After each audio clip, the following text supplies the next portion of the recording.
Чеги болгон Эвересттин чокусуна чыккан кыргызстандык альпинист Эдуард Кубатов бул жеңишин мекенин арнады. Кыргыз элим бүгүн 23 майда 8 saat 35 мүнөттө Алла Тааланын буйругу менен Жамалынган чокусуна, Эвересттин чокусуна чыктым. Кыргыз элим, касиеттүү кыргыз жерим,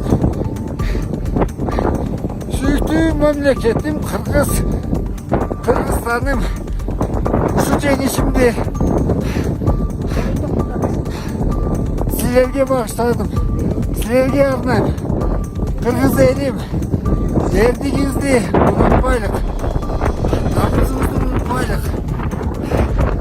Эркиндигибизди, касиеттүү жерибизди сактап калайлык. Эң негизгиси туугандар,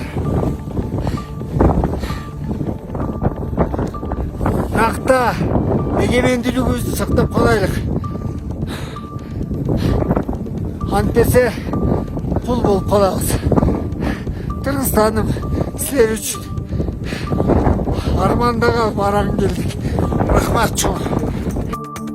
Бишкектин 1-май райондук сотуна активист Мелис Аспековдун иши боюнча соттук отурум өтүп жатат. Аспеков өз сөзүндө күнөөлүү эмес экенин айтып, УКМК тараткан видеодогу адам өзү эмес экенин белгиледи. Мен 100% күнөөлүү эмесмин. Үйүмдө 2-3 миң доллардай акча бар эле. Мен ал акчаларды УКМК кызматкерлерине өзүм берип, иштин материалдарына кошуусун айткам. Алар ал акчаларды мен алып жаткан учурда кармалгандай тур көрсөтүп жатышат. Мага 250 миң долларды бир нече бөлүккө бөлүп алып келип берген деп жатышат. Андай болсо эмнеге акчаны алып жаткан учурда кармашпайт? Видеодо көрсөтүлгөн акчаларга белги коюлган эмес. УКМК тараткан видеодо мени кармап, жерге жаткырып койгонун көрсөтүп жатышат. Бирок видеодогу адам мен эмесмин. Менин үйүмө келишти. Эшикти өзүм ачтым. Жада калса менин колумду эч ким кайрып кармаган эмес, деди Аспеков. Булак Супер KG. Нарында буйрукка баш ийбеген бүтүрүүчүлөр кармалды.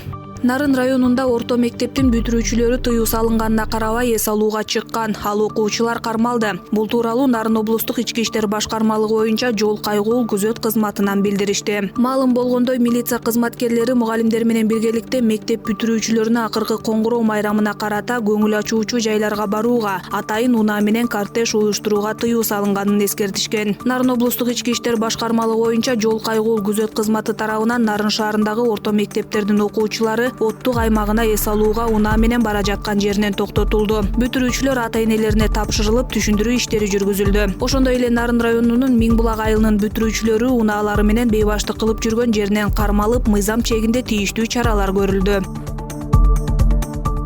Баткен облусунун статусу жөнүндө мыйзам долбоорун талкуулаган кеңешме өттү. Баткен облусунун статусу жөнүндө мыйзам Баткен облусунун өнүгүүсүн аныктайт. Баткен облусунун өнүктүрүүгө жана калыбына келтирүүгө багытталган иш-чаралар Кыргыз Республикасынын министрлер кабинетинин ишиндеги артыкчылыктуу багыттардын бири. Бул туурасында Баткен облусунун статусу жөнүндө мыйзам долбоорун талкуулоо боюнча кеңешмеде министрлер кабинетинин төрагасынын биринчи орун басары Айбек Жунушалиев билдирди, деп кабарлайт министрлер кабинетинин басма сөз кызматы. Кеңешмеге мамлекеттик органдардын жетекчилери, министрлер кабинетинин Баткен облусундагы ыйгарым укуктуу өкүлү жана Кыргыз Республикасынын президентинин Баткен облусундагы атайын өкүлү катышты. Айбек Жунушалиев белгилегендей, Баткен облусунун статусу жөнүндө мыйзам долбоорун кароонун жүрүшүндө Кыргыз Республикасынын жогорку кеңешинин депутаттары тараптан аны толуктап иштеп чыгуу зарылдыгы тууралуу конструктивдүү сунуштар айтылды. Кеңешменин жүрүшүндө Кыргыз Республикасынын тийиштүү мамлекеттик органдарынын жетекчилеринин мыйзам долбоорунун айрым ченемдерин толуктоо жана тактоо жөнүндө сунуштар айтылды. Атап айтканда, Кыргыз Республикасынын салык кодексине, иштелип жаткан Кыргыз Республикасынын инвестициялык кодексине, мамлекеттик сатып алуулар жөнүндө мыйзамга өзгөртүүлөрдү киргизүүнү камтыган мыйзам долбоорунун пакетин иштеп чыгуу жана парламентке киргизүү тууралуу айтылды. Үстүбүздөгү жылдын 2-апрелинен 3-майына чейин коомдук талкуунун тийиштүү процедуралары өткөрүлгөн жана аталган мыйзам долбоору Кыргыз Республикасынын жогорку кеңешинин кароосуна киргизилген.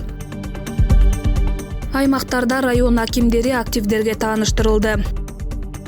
Кыргыз Республикасынын облустарындагы жергиликтүү активдерге Кыргыз Республикасынын президентинин мамлекеттик жаңы кадр саясаты жөнүндө жарлыгын ишке ашыруу алкагында дайындалган. Ошондой эле ротациядан өткөн райондук мамлекеттик администрация башчылары, акимдери тааныштырылды. Бул тууралуу министрлер кабинетинин басма сөз кызматынан кабарлашты. Маалыматка ылайык тааныштыруунун жүрүшүндө район башчыларынын ишиндеги негизги багыттар белгиленди. Өзгөчө басым аймактагы социалдык экономикалык көрсөткүчтөрдү жакшыртуу боюнча ыкчам чараларды кабыл алууга жасалышы керек. Белгилесек, 24-майда Кыргыз Республикасынын министрлер кабинетинин төрагасы Улукбек Марипов жаңы дайындалган. Ошондой эле ротациядан өткөн райондук мамлекеттик администрация башчылары, акимдери менен жумушчу кеңешме өткөргөн. Анын жүрүшүндө акимдер алдыда турган маанилүү милдеттерди көрсөткөн. Москвада 4 жана 5 жаштагы кыргызстандык эже сиңди өрттөн набыт болду.